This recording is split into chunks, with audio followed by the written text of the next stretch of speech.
స్త్రీలు జుట్టు విరబూసుకోకూడదా?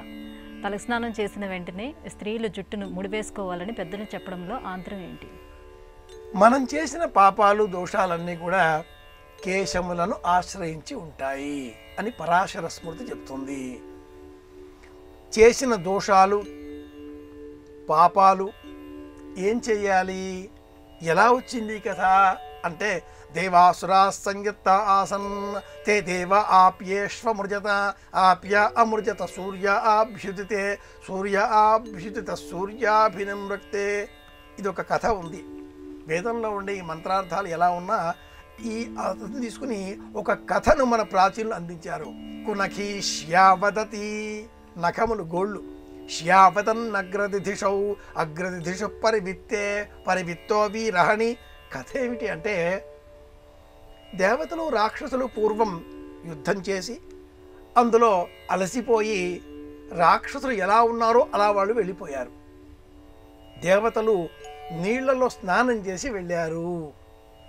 ఈ దోషమంతా నీళ్లలో చేరడంతో ఆ నీళ్లు ఈ పాపం మాకెందుకు, మేమేం పాపం చేశాం అని వేడితో ఆవిరిగా మారి మబ్బులలో చేరి ఆకాశంలో విహరించి సూర్యమండలం చేరగా ఆ సూర్యుడు కూడా మీరు మాకెందుకు, ఈ పాపాలు మాకెందుకు, కిందికి వెళ్ళండి అనగా వర్షం వలె నేలపైన కురవగా ధరిత్రి సస్యశ్యామలమైంది.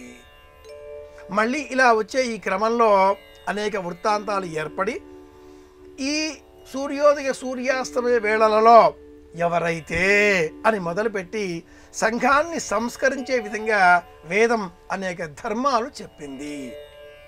గోళ్ళు కత్తిరించుకోకూడదు సూర్యోదయ సూర్యాస్తమయ వేళలలో, సుత్తు విరబోసుకోకూడదు సూర్యాస్తమయ సూర్యోదయ వేళలలో.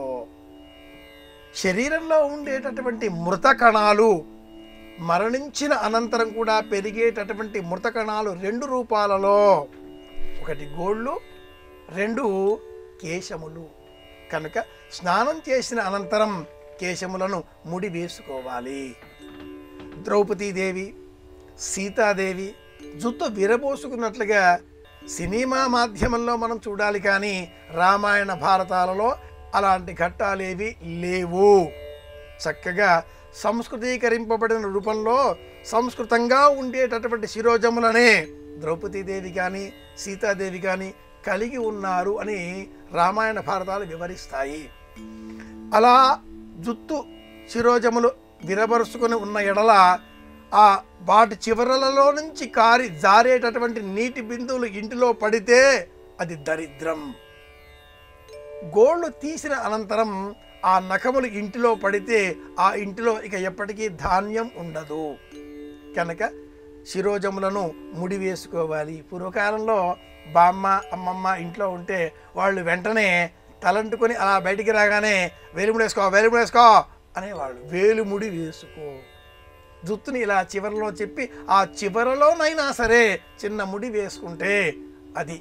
మగవారైనా కూడా శిఖ విప్పి శిఖని భుజములపైన పరచుకొని స్నానం చేసే నిమిత్తమే సంకల్పం చేసిన అనంతరమే శిఖ విప్పి ఆ తదుపరి 3 మునకలు ముమ్మార్లు మునకలు వేసి ఆ వెనువెంటనే శిఖ ముడి వేసుకోవాలి.